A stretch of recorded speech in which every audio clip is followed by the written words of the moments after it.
Hey everyone, thanks for listening to the Grow Your Life podcast. My name is Jeremiah Kurkowski. And for those of you who I haven't met yet, this podcast is all about how to grow in your business, whether you are a coach, mentor, trainer, you got content online that you're trying to monetize. We help you build recurring revenue so that you don't have to operate in fight or flight and you don't have to struggle, but you can actually live a life that you love, that makes you just feel alive every single day. Now, today I got a very special treat for you. I got two people that I'm going to pull up here. One is a lady that I've worked with for a little while. Her name is Michelle Plucinsky. I mess her name up all the time. I think I messed it up even right there. I'm gonna bring her up as well as James Curran, and I'm gonna talk about what they do, and we're gonna talk together. So, Michelle and James, how are y'all doing today? Welcome. Great. You said up again, Michelle. You said it just fine. Okay, cool, awesome. So, Michelle, tell us a little bit, just like real quick, what you do and how you help people, and just what lights you on fire. Okay, so I am classically trained as a glass artist. So I am an artist. I'd say I am more craftsman than fine art. I produce functional glassware for your home, but it's very decorative and beautiful as well. Very much a joy to have. And we teach classes. We also started an online show. So I service a community by bringing them entertainment through the arts. And it's super fun and engaging. Because of the platforms that we work on. People can type in questions. So we're like, hey, you can put yourself on TV, but talk to the TV and ask us questions. Because our medium is so unique and individual that there's so many things they want to know about. They just don't know what to ask until they watch a couple times. Very cool. That's awesome. And what's your I guess website too, where people might be able to like find you or yep. see some glass info? As in window glass, glassacademy.com. Glassacademy.com. All right, awesome. Glassacademy.com. Let me pull this up here real quick. And James kind of dovetails right into that. Is how have you worked with Michelle, and then what do you do? I know from my perspective, you're like the go-to guru of the gurus when it comes to funnels with your linchpin funnel company. And I've seen all the stuff that you've been doing with Russell Brunson and Dan Kennedy, and it's like, oh my God, it's amazing. Tell us a little bit about like what's going on in your world right now, as well as how you worked with Michelle and how you love helping people. Yeah, thanks for having me, brother. It's been great to see you online as well and interact, and to meet you in person. Yeah, for sure. My sort of epiphany story in the 60-second stretch is I was a software developer for over 20 years. My wife was a coach with Tony Robbins for about 4 years. She wanted to go on her own. I said, I've got you. I'll make you a website. I made her a WordPress site. It sucked. It didn't sell anything. Knew nothing about marketing and sales, and had to get good fast. So went through a couple different venues and just ended up in Russell Brunson's world, and really appreciated the clarity with which he spoke. Yeah. Got into his world by being in his training program and mastermind, and just from that point was all in. So every event that I could go to, everything I could buy, just 100% in, full investment, which got me to Funnel Hacking Live 2022. And Michelle was at Funnel Hacking Live 2022. And afterwards, she was in the Facebook group for that event saying like, I'm all in. I'm going to do this. Who's going to help me? And I'm like, I will. Nice. And I had like no other customers except for my wife prior to that. Oh, that's awesome. Okay. I love that part. I didn't know. Yeah. And I think that is so cool that we're here together. So yeah, absolutely. Awesome. I've delivered a lot of value and a lot of results on the web as a web developer. So I'm fully confident in all the technical aspects of anything that I do. And the marketing stuff I had been doing for about a year with my wife together, and was like definitely leveling up in that area. But I'm like, I had an epiphany at FHL, like, oh, I can do this for other people. And then, God, universe, whomever put Michelle in front of me, and I said, I will help you. And we've done a couple of funnels ever since then, and experimented along the way and had a lot of fun. Yeah. That's awesome. So I just want to kind of pull up here one of the most recent funnel that you and Michelle worked on. Where do I find that online? Because I don't think that's at glassacademy.com. Where's that one at? Do you have a link to it, Michelle, or where? Yeah, we could do our membership one if you give me a second. Yeah, just a landing page or something, just to kind of see what that looks like. Yeah, so Russell talks about continuity. So let's see. All right, give that a go. Awesome. Let me pull this up, and then I'll kind of bring it up. James and I did some funnels together, and they were for products. So we have some big shows throughout the year. So we did some product funnels, and he's like, I really kind of want to go to the coaching space. And then he talked about continuity. I mean, James pulled all these in. He did it. This is so cool. Yeah, I love this. There was a TV show I was watching with my wife that on this topic, and I was just drawn into it as well. I've always thought it's such an interesting niche and market. This is awesome. So, Michelle, you and I, we've been working together for the last, I think, year and a half, as far as in my coaching group in the Client Growth Accelerator program. And then you knew me through my mom before then, right? Yeah, I was in your mom's business program. Okay, cool. Awesome. And so what were some of the main things I think that you learned through this whole process in the last 2 years? If you could summarize the last 2 years of okay, Michelle prior to 2022, right? And then Michelle after 2022, what were some of those like one or two things that really stand out to you? Yeah, I would say, so I did some coaching in 2020 for 2 years, and she was someone under Russell Brunson. But what I didn't like was she had a cookie cutter approach, and I wasn't feeling it. I wasn't ready. And so your course to me is amazing because it gives me the tech link that I need, or try this, or you offer suggestions how to work AI, how to do these different things.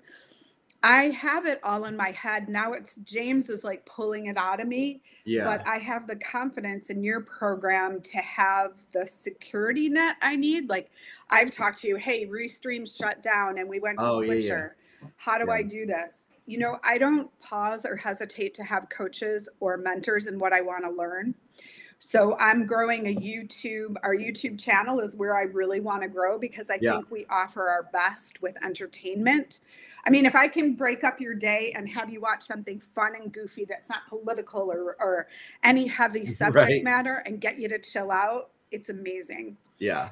And so now we have a worldwide following versus just our business. So I went from making widgets to kind of entertaining, which I absolutely love. Which is really cool, because my business, I am pivoting, adding more entertainers and things like that. And I'm I can see the horizon over even the next 5 years of that coming into how to monetize entertainment in my business, beyond just coaches, just beyond just education, but rather and the way I love education is education that is captivating, that is exciting, that is fun, that we love to engage with. And that's what I try to do here with this podcast. James, let me ask you this. Since because you mentioned 2022 sounds like a real milestone moment for all three of us. For me, I launched my coaching program, the Accelerator program that I have, in 2022. And it was a big transition moment for me, where I had taken a client from basically zero up to over $10 million a year. And I was working almost full time with him. My wife was running his company. His name was Rick Pino. And then I was like, okay, I need to pivot into creating my own coaching program. I've been in the industry for over 19 years. Okay, I need to finally monetize all this stuff that's up here and do something. That's how I met Michelle. You had this thing, Funnel Hacking Live. You had been doing the web development. You had your wife as a coach, which is also interesting. I always did all the web for a lot of my clients up until 2019, when I actually said, you know what, I'm not doing web anymore. And I said, I'm not going to literally be the web guy anymore. I'm going to stop doing that, because that's not I can do it, but it's not my strong suit. My strong suit is actually communication, ideas, and storytelling. And so because of that, I want to hear from you, James, kind of what that journey where it's taken you in the last 2 years here. We're coming up on, it was probably what, 2 years since then for you? Yeah, about a year and a half. Yeah. But yeah, I love that time pocket too. 18 months for me, a lot can happen, and yet it's so quick and so recent. It goes by quickly for sure. There have been a lot of unlocks for me personally. One is just the value of investment in self. Yes. I spend $30,000 a year to be in the coaching program that I'm in. Yeah. Let me tell you, the previous version of me would crap his pants if he knew that was going to be a reality. Right. This notion, I was super just scared, like scarcity oriented with money. It's been this huge level up to be able to well, I mean, I had a very concrete, tangible moment where I was in Russell's World. I had the books, which I bought individually. I didn't buy the box set because it was too cheap to spend money on the box set. Secrets. I tell everybody like they need to read that if they're in my world.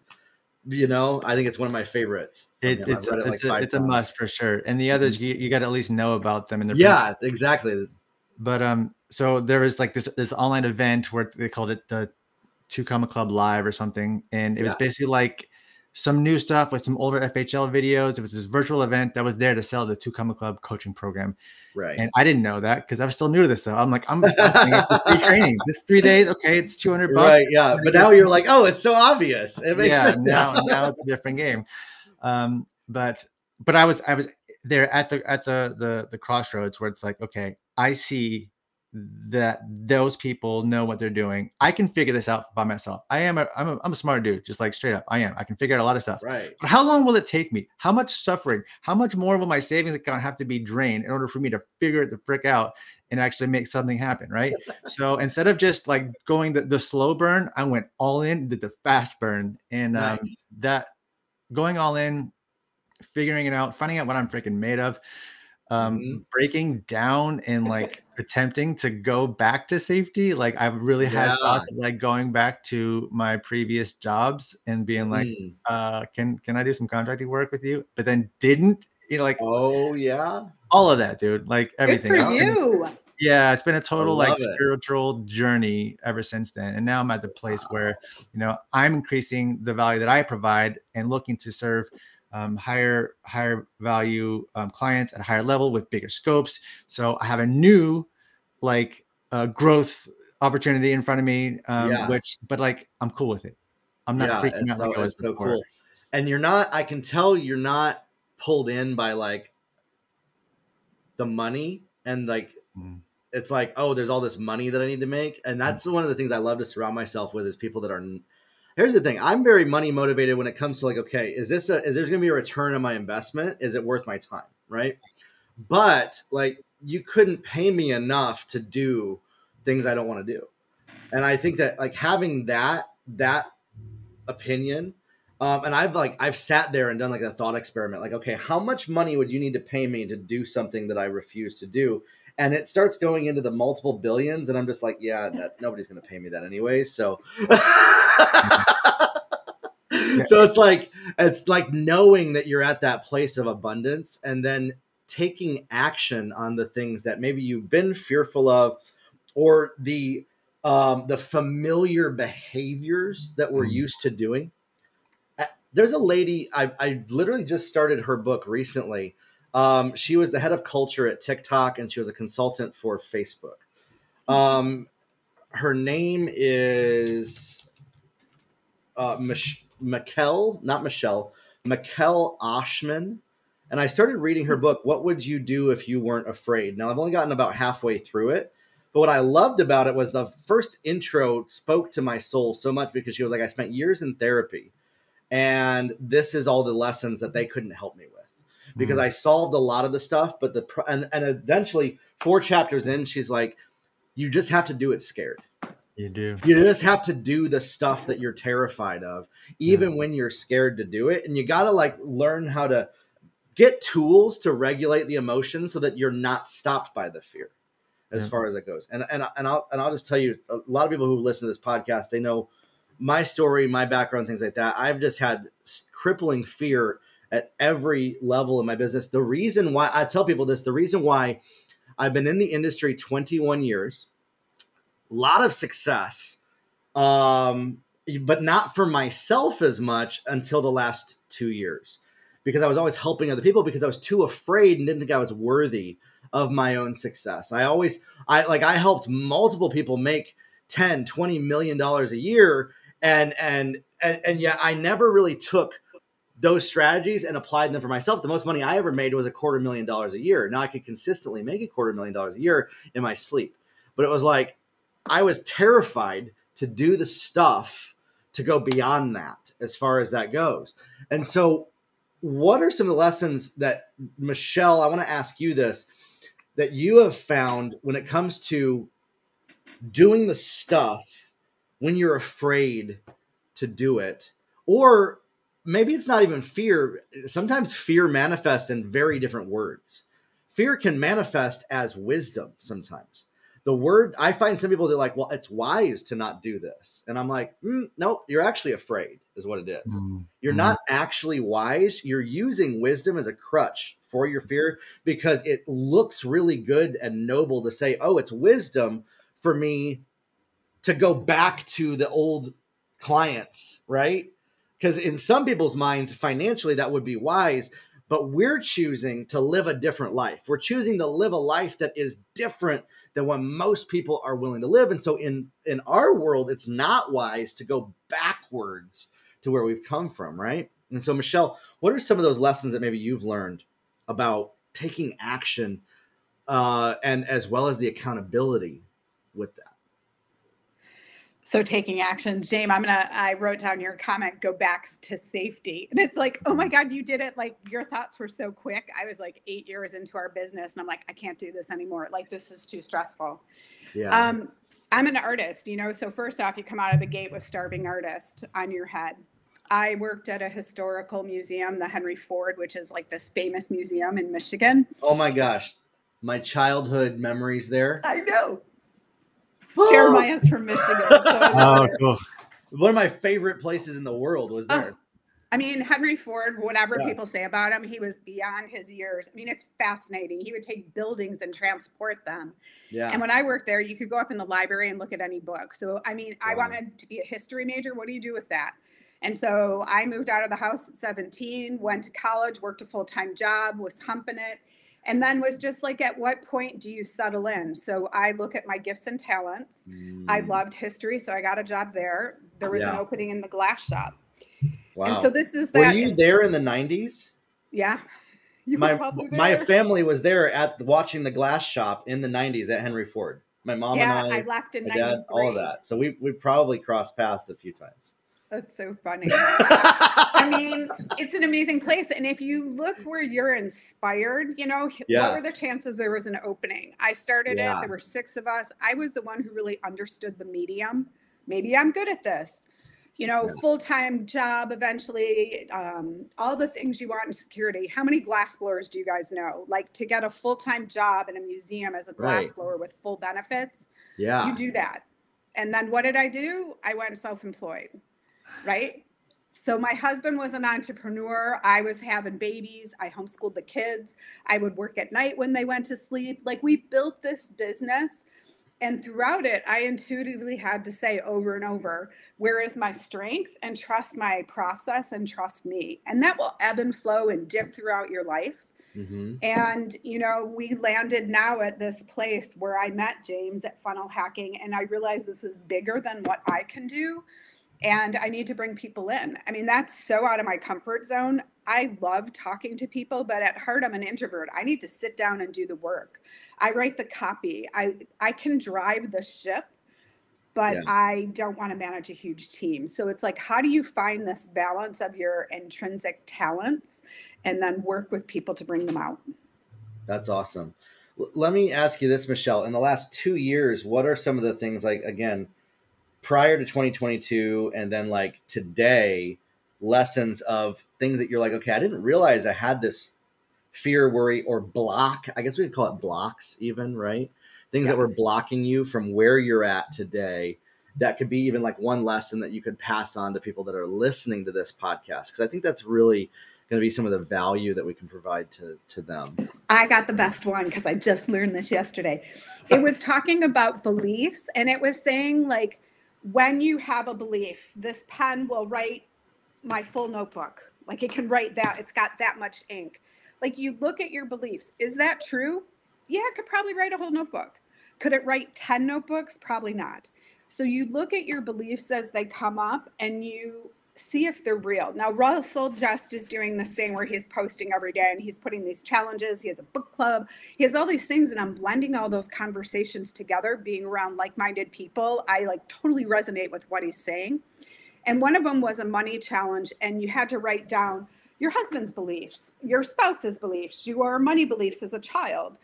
And once you wrote that down, it took it to another level. And I recognized, I'm like, oh my God, like I took that belief on because I wasn't an entrepreneur, but my husband was.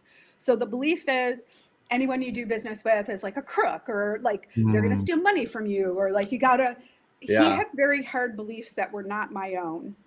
And so the really cool thing from 2020 is my guiding the company. I choose, and James is a great example, I choose to work from a place of love. Like I want to give value and serve. James, how can I help you? Like I comment on his Facebook page. I make sure I'm active in his community. I try to boost him up so that people know he exists. And I think those are the things, those are the beliefs and the challenges that we can look at them. Just because I believed him yesterday, today's a new day, and I can change that belief with my own thought process. That's awesome. What about you, James? As far as just like blocks that maybe in the last 2 years, 3 years that have like been moved for you, like mountains and stuff. And I feel like we don't know there's a mountain there, and then it's like, oh, this is it, and then you move it, and it's like there's the gold mine because you moved it, and there's a gold mine underneath the mountain that you didn't know was there. What were those for you? Well, through this process of needing to add more value to the world, I have had a continual process of removing actions and behaviors and thoughts that inhibit progress. Yes, very good. I used to play a lot of video games. I don't anymore. I used to watch a lot of movies. I don't anymore. I used to drink a beer or two on most nights. I don't anymore. I used to do and that's like the preamble. So all of those things were minor escapes from my own lack of belief, my own negative assessment of status and deservability. And I had one that was still remaining, which was work. Okay. I would often have a trigger or an experience that would just be like, okay, I need to just, if I go work right now, I will be perceived by my family and others around me as valuable, which gave me a stability and certainty. So the major one that I've had the like revelation and am slowly fixing by bringing on contractors and bringing on other ways to delegate and outsource and remove myself from the kind of like day-to-day doing, so that I can serve and grow the company, but also so that I don't have that as another hiding place. Oh yeah, that's good. I love that. I think that's really good. Like, where are the places that we go to hide and escape? And I teach this often for people, that to really come out in your fullest self. There's a book that I love about the value of play, and that can look different for everybody. And what it is it's like, it's unstructured time where you just sort of let your childlike essence come through. And you're not focused on, okay, I got to grind and work and do this and do all this. So like, what's so interesting is that looks different for everybody. I'm finding it looks way different for me, like, than 99% of the business owners that I meet. But it uniquely works for me, which is really cool. And one of the number one lessons that I always point to, as it's funny, I was telling my mom one day I need to write a book called Rich Mom, Poor Dad. Because I had a broke-minded dad who worked in corporate America. He adopted me and honestly was not a role model, a man that I can look up to, somebody that, and him and my mom divorced 9 years ago.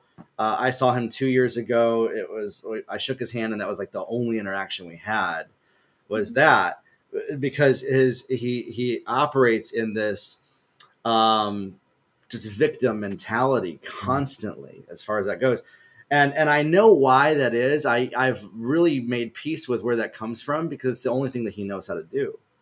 And then my mom built these businesses that were millions and millions and millions of dollars. And she had all these lessons that she imparted into me. One of them was always this, is that she could grind it out like anybody else, like nobody's business.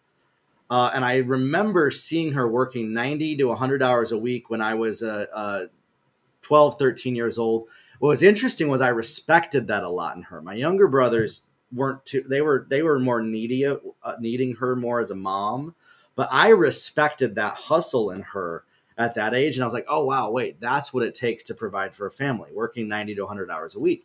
And that was ingrained in me until a couple of years ago. And now, like today, I only work maybe 10 to 15 hours a week in my business. And I'm working to even pull back more to where we're only working, I'm only working 5 to 10 hours a week in my business as far as that goes. And then the rest of the time, what am I doing with that? Whatever the heck I want to do. That could look like hanging out with my wife and son. That also could look like watching a movie, playing video games, if that's what I want to do in that moment to spur on creativity. And that's one of the things I teach people too, is you can use entertainment as a tool to activate creative parts of your brain and then kind of flow into that. So it's not an escape, but it's like a flip where it's like, it's more of a creative outlet. From there, though, my mom always taught me was this lesson: shrink everything down to the lowest common denominator of where you're not working or grinding, and you can get the same amount done with as few working hours as possible. And I joke of it as like, some people would see that as laziness, because the way that she would do it is literally she would do this. And what would she do with the rest of the time? She would watch Netflix the rest of the time. My mom would do this. She would just sit there and watch Netflix. And it actually got to the point where her body forced her on bed rest. She almost died. She had 14 autoimmune diseases. She was on bed rest. And she literally worked herself out of this chrysalis of dying, my mother did, and rebirthing herself into a brand new person. Michelle has seen that whole process as far as that goes, and becoming like the grandmother that she was born to be, becoming the mother that like I always knew she could be as a kid. Like I always saw her potential as a mom as a kid and had these rosy colored glasses. But like in the last 2-3 years, she's really stepped into that. And the lessons for me were always, I always saw that happen when she would pull back and work less. When she would not chase the money, where she would not chase the, what is it? It's really, it's the addictive dopamine hit that happens from achievement, from doing something, from accomplishing something, from feeling like I'm enough and finding our worthiness in what we do as far as that goes. And I'll tell you, I'm in the process right now of finding that for myself. You know, I feel like James, like I'd love to even just like learn more of that from you as far as that goes. And Michelle, just how you've been able to have confidence to take action in things that you didn't know what the outcome was. For me, I'm the biggest hypocrite in this one, by the way, because I preach a message of taking action all the time. And I'm finally like admitting to the fact of my own hypocrisy in this, because quite frankly, I think it's important to do so. I preach a message of going after your dreams, not worrying about what the outcome is. And yet most of my actions I take every day are calculated. I have certainty in.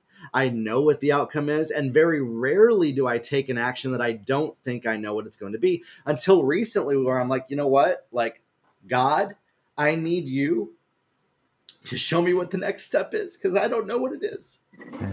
I don't know what the next thing to do is. Love this. That's why we're talking right now. Look, let me see. Okay, I do a coach, and right before our call, it's a horrible drawing. I'm an artist. It's a horrible drawing. But here's me, the human, not knowing. Oh my God, James, speak at HFL. All right, here's me, the human. I want to do these things. I want to speak at HFL. My higher source, whether that's God or whatever it is, can direct me. I'm a human. I don't know. I am on this earth experiencing, living life. But if I trust and allow, here's to my coach, allow, no joke. Like if I allow the process to happen and unfold and I don't push it, if I just trust, where do I get that knowing from? You guys played video games, but you'll never catch me on one. But I like to be in the dirt. So I volunteer in a flower farm. I just changed up my whole front yard so I can get my hands in the dirt. And then now I'm documenting that process so I can show others, like, I don't know how to do this. I have no idea, but I'm just going to start. And like, James, you post every day. All right. That's what I learned last year at funnel hacking, post every day. So now I'm like out there with my Instagram. Jeremiah, I asked you what selfie stick to buy. I'm like, how do I do this? And I mean, honestly, you guys, like, if I can do it, I'm not like 20. I didn't grow up with this crap. Like, this is so out of my wheelhouse, but I'm like, okay, I have value and it's not doing any good in my brain. I need to share this value. How do I get this out there? And I'm relying on you guys and being vulnerable here, being like, help, like if I need help. And you just got to start. I mean, you just got to figure it out and walk the path. This brings me joy. I'm going here. I want to eat a cookie. This brings me joy. That is like where it helps. I love that. Lead. For me, I've found that like gardening is a great way to, it's a great outlet as far as that goes, for you and for, I know my mom loves gardening and stuff like that. It's funny. I've been studying a lot of the top video games right now on the mobile app store are farming and gardening games. So it's almost like this idea of like people want to grow something. That whether it's virtual or it's in the real world, we have this like consciousness in the world where we want to grow something, whether it be families, communities, and oftentimes it's not growing ourselves, but how can we impact those around us? You know, if you look at like millennials, I don't know what the right term is, but some of them aren't having children, but they have a shitload of plants. And why do they? Right? And dogs and cats and all of it. Exactly. It's the same spirit, I would say, an energy. It's the same energy. Exactly. I mean, a new leaf is unfurling and you're just like, oh my God, look at this beauty. Like you had nothing to do with it. You just allowed it to happen and you got to experience it. And I think when we see that, it helps us understand I'm blossoming too. Today, I'm a new leaf. I can go forward with this. It's okay. Nice. That's awesome. James, I got a question for you. This one might be out of left field, but I think you can answer it beautifully for everybody. What are some of your ways that you have found? And I'm asking you this because a lot of people that I have met who are from like, they're a web development, they're traditionally like a software developer world. They don't know how to tap into that intuition and hearing that inner voice. And it's almost like I've tried to explain it and they're like, nope, it's not for me. It doesn't even exist in my world. And I'm like, I get that, but like I know people that have been able to do that. What are some strategies for you to be able to hear that inner voice for you? Okay, well, the truth is that I was that guy. I didn't think I had an inner voice.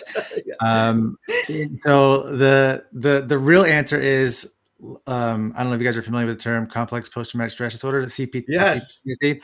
A lot of that. Yeah, cool. I knew I liked you. So like a lot of like suppression of voice and a lot of like whatever the thing is wrong. So I kind of like sought others and would seek to get approval from others and a lot of like external validation on a lot of that stuff. That was my world for a long time. Super vulnerably, like I had a moment with my wife where we were not good at all. And like, we were kind of on the edge and I just got to the point where like, I cannot fucking do this anymore. And prior to this, if you would ask me, I'd say I was an atheist, no spiritual connection. And I just said like, God, I give up. Like, I can't do this anymore. Wow. I have to, whatever you say. And that's when everything switched for me. Wow. That's when I started just going with it. That's when I started just like exposing my, like, instead of this, I was doing this, and wherever it takes me, wherever it leads me.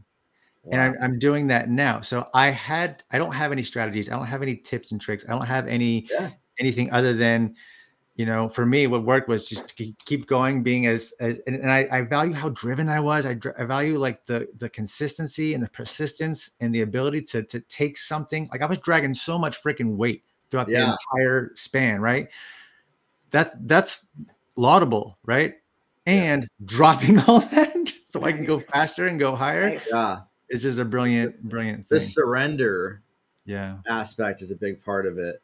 Hey, you guys got to do some AI generated. I wanted to do a picture of baggage and dropping that, right? We need that like on our Facebook pages, dropping that baggage and just allowing it to come through. Yeah. Letting go. And that's something that I really teach often, but I find people don't resonate with. It's funny, my spiritual background, I grew up in this super crazy, hyper controlling, cultic Christian church that, quite frankly, I should not believe in God because they were insane. And just abusive nuts people that like are deeply concerning that I grew up around. I'd say that I was raised by wolves because these were just like devouring people, exploiting people for money, using religion, all of that. And now here I am like teaching, coaching, and all of this from this crazy background that I grew up in. And yet I still believe in God, but it's not like the way that I grew up in. I literally had to unlearn everything that I knew about God, which was like not even true. It was this fabrication that they invented in church to be able to control people. And I was just like, okay, like that's not actually how God really is. And then learning how to come in touch with my inner self, and then that connection to the divine, the connection. And the way I say it is like the universe, God, all of that together are interconnected, so much so that it's like, I find sometimes when we separate the two, oh, it's the universe or God. I'm like, it's both. And so for me, it's just like, what am I feeling in this moment when I'm the most calm, when I'm the most peaceful, when I'm not vibrating and feeling anxious? And that takes a while to get there. I think for a lot of people, it's not an overnight thing. For me, it was learning to love myself the way that the people that I looked up to loved me. And it was like the people that made me feel the most safe. There was a man that I had worked for him and his wife for years, Danny and Hans Johnson, but he had a masculine presence that I just respected so much. And it was like, how would I hug myself if I was the energy that I always felt from him of protection and safety, and wrapping myself in my own protection and safety as far as that goes. And that like unlocked something in me where I felt like my personality had been held dormant and captive in a prison for like 15 years.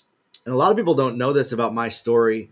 I don't talk about it that lightly, but I was facing seriously life in prison for a while. I had made a mistake on social media. I had said something that you should never post on social media.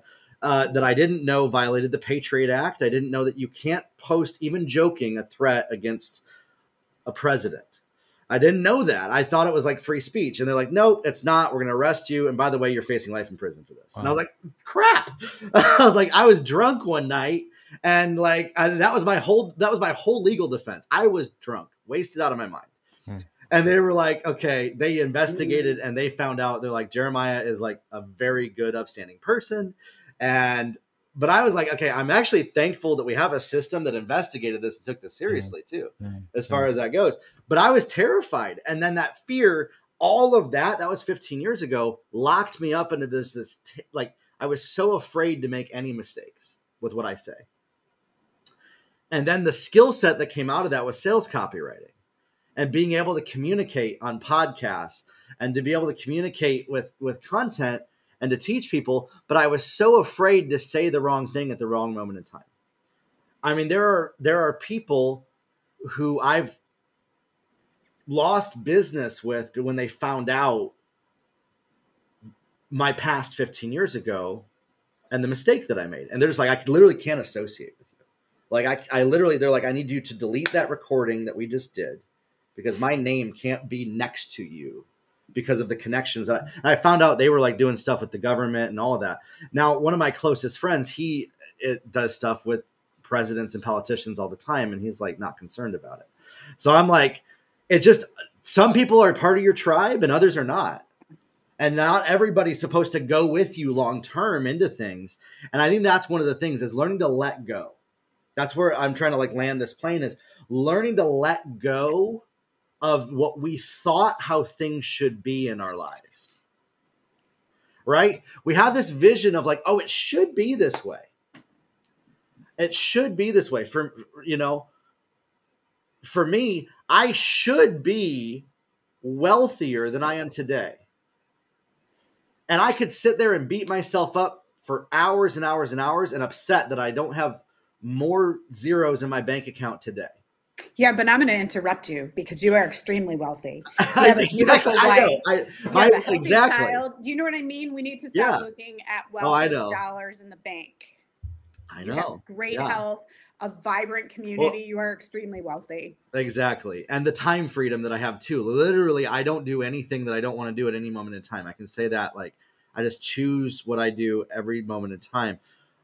My mom was adding it up. She was like, if she knew what she knew today, when she started in business, her net worth would be between $250 and $500 million. But it's not because she gave it all away to these churches. She gave it all away to all these people, and she never invested a dime of it until like 2 years ago. My mom never invested.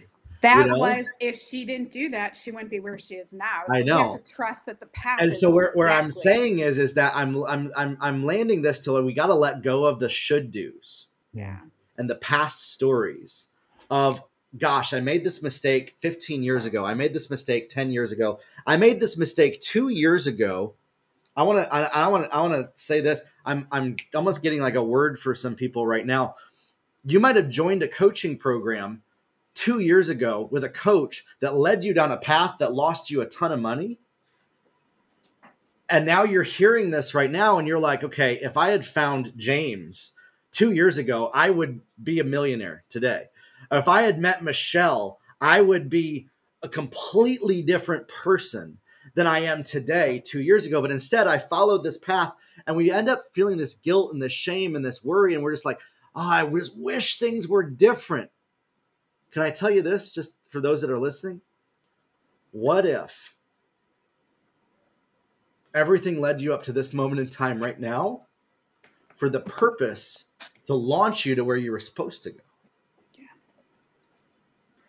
And learning to let go of that baggage. You know, when we look at a rocket ship, I love Elon Musk and SpaceX, but if you look at the stages of a rocket ship, they have to let go of the booster rockets.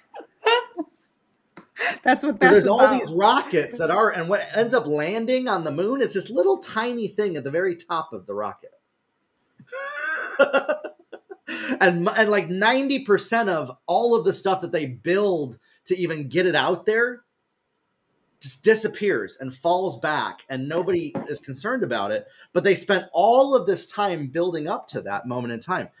And it's funny, it's such a picture. We use the word launch when it comes to marketing, when it comes to entertainment. You know, we're going to do a movie launch, a movie premiere. We're going to launch a video game. We're going to launch our stream. We're going to launch our funnel. We're going to launch our course. We're going to launch our coaching program, all of these different things. And what's interesting is all of the stuff that you kind of do in the process, if you look back at the last 10, 20 years of your life, when it starts to fall away and you got that little piece right there, that's where you end up landing on the moon or Mars, and you build a base there. And that's what then takes you to the next level, which might take you to another dimension like Alpha Centauri or another. Okay, that's where I get all nerdy out and stuff like that, as I start like thinking in these directions of like becoming a multiplanetary species and all of this. I literally find parallels in the desire of humanity to land on other planets to what we have to do as humans in our transformation process. It's so interesting as far as this goes. Letting go of the heavy baggage that propelled us to where we were meant to be. What if that baggage was the propellant that you needed? I'd like to add something, because I feel like you can have access to that sort of realization without having to have a major catastrophe or something. 100%. One of the lessons that we learned from Tony Robbins is to, in any moment, in any catastrophe, like it could be literally like, a close family member dying. Yeah. How is this the best thing that could have happened to me? How is this? Wait, say that again. How is this the best thing that could have happened? How is this the best thing? 100%. Yeah. You can take any moment and find the good in it. It's like, there's so much power and so much leverage in questions, because it does take us out of our negative kind of default mode and kind of switches it and has us look for the positive, the bright. So it's like, how is it the best thing possible to have happened to me? Yes. That is always accessible to you every moment of every single day. And then just meditate on that question for for me, I just want to go lay in my swimming pool now and just think about how has everything that's happened to me up to this moment in time been the best moment possible for me? How is listening to this podcast for you as a listener been the best moment possible for the last 46 minutes? And think about that. And then can we accelerate that? What's a way to accelerate that? Learning from other people's mistakes, coaching, mentoring, working with people that have walked a journey, that have been to hell and back, that have actually then been to heaven and back, I think is what we can say as well. Because for me, it's like I've been to hell and back, and then I've been to heaven and back, and I've kind of figured out, okay, what's in both dimensions? And then we bring that together into the beautiful experiences that we get to provide for people, whatever our story is that we tell people. And I think that storytelling really is the vehicle that shapes people's lives, that helps thinking. It's a way that we can pass on to people our experiences without them having to experience it. Because you can listen to a story that somebody tells in 5 to 10 minutes, and they can take you on a journey, and then you feel like you felt what they experienced, but you also learned the same lessons that they experienced. And that's something that I share with everybody when it comes to writing sales copy, when it comes to doing a webinar, when it comes to pitching a product, is you have to mirror the story of your prospect back to them in a way that they feel like you understand so deeply what they've experienced. That trust is built like that. That's how you can build trust in 5 to 10 minutes with people in a VSL. How do you build trust in 60 seconds on a Facebook ad?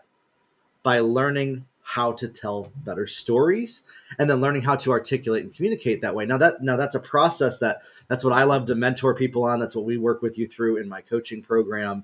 That's I would say that's the number one thing that lights me on fire is storytelling more than anything else. That's why I love video games. That's why I even have a book right here. I'm reading. It's a Netflix special right now. I recommend everybody check out The 3-Body Problem. It's such a powerful story. I'm reading it right now. It's actually a parable of we got to look at for AI and technology and where everything's headed as far as that goes. So, James, thank you for being here. I just appreciate you, and I just want to honor you and just say thank you for your presence on this podcast episode. Grateful to be here. Thank you for the invitation. Is there any kind of final words that you want to share with anybody that's on here just to kind of wrap this up? What's wrong is always available, but what's right is always available as well. Ooh, that's good. You get to choose. Mm-hmm. Again, the previous version of me would have fought you at that notion that I can't, there is no choice here. This is just happening. Yeah. Yeah, it's true. But there's always a choice. That's and amazing. The ability to create a gap between the sort of stimulus and the response and to choose, that is the definition of mental health to me. That's so good. I love that. I'm gonna like meditate on that after this call, like what you just said. That's awesome. Yeah, Michelle, what about you? Any final thoughts? Yeah, I liked what you said, what if, because that's a big thing I play with, what if. And I'm going to add to James's, what if this was happening for me, right? What if roadblocks came up because it's not the way you need to go? What if this was an opportunity to pivot? What if this was showing me a new path? What if I allow it to open? So I like what if. That's awesome. James, what's your contact info website? I just want to put it on the screen here. Just go to linchpinfunnels.com. It's kind of a catch-all for me. Linchpinfunnels.com. Yep. You can find me on Facebook, James Curran. Yes, let me see. Linchpinfunnels.com. People might not know how to spell linchpin. Yeah. Linchpinfunnels.com. Let me see if this pulls up here. I like to there we go. I do stuff that I don't know how it works half the time, and I just try to test it out. So I love it's one of my favorite things to do is just try to break stuff really quick. So there you go. Linchpinfunnels.com. It's on the recording. That's where everybody can check that out. If I go here to linchpinfunnels.com, there's your face right there. I'm going to pull it up on the screen here. Home of Linchpin. I like the coffee cup, James. It's like sit and have a coffee with me. Yeah, right. Yeah. Over it. Yeah. There we go. So there's your site right there. There's you. I love that photo. And so join the Linchpin Funnel Hackers Collective. Is this where you want them to jump in? Yeah, that's a free group. There's a free Linchpin funnel right there. Depending on what time, when this airs. So we're doing challenges, a lot of challenges right now. There's one that's going to happen next week. But cool. If we miss that one, then we can probably that's do one awesome. Another month. But yeah. And I've been watching the ones that you create and all of that. They're perfectly aligned with what I teach people in here and what I do. I mean, most of what I teach, you'll find it like a lot of the Dan Kennedy stuff, a lot of the Russell Brunson, Alex Hormozy, all that kind of stuff. But I love the Mifke funnel too, having a free gift that you give along with that. Can you explain a little bit on how that works just briefly? And then how people what you can do with people to kind of make that come together. Absolutely. So MIFKE stands for Most Incredible Free Gift Ever. It's essentially a bribe. Then Kennedy will often call it a widget. It's just some sort of package of stuff that is really cool. One term we also use in the industry is it's useful but incomplete. So it's some kind of bribe, some kind of cool thing, something that's highly desirable that you can only get if you join a membership or start a continuity thing. So people, I love to include my best course. Yeah. But that I know that they're going to need more support with. One thing that, so we did a Mifke phone for Michelle. And one of the things that's really cool about that is, she's a glass artist that creates original glass pieces. So you literally she puts this stuff in this offer. It's not going in her shop. It's not going in her store. You can only get it through a thing. So that's really enticing. And another way to think about it is it's something that takes you from at a scale from 7 to 10. If you're at a 7, the Mifke takes you to a 10. Okay, cool. Awesome. That's amazing. Yeah, that's kind of how I picked it up as well when I watched some of the different trainings on that. And so I love that. We did that for years, a lot of stuff with my mom. And then I realized I had completely moved away from doing that in my business. And I was like, duh, why am I not doing this? So that's amazing. If you want somebody that can help you build this together so you don't have to do the work, tech stuff's not your thing, go check out linchpinfunnels.com with James here. He's your guy. He will take care of you. I know that for a fact. So, all right, everybody. Thank you for being here. Thank you, both of y'all, and grow your life, everybody. We'll talk soon. By the way, if this episode has helped you at all, share it with somebody. Don't keep it to yourself. And we'll see you on the next episode. We'll talk soon. Bye.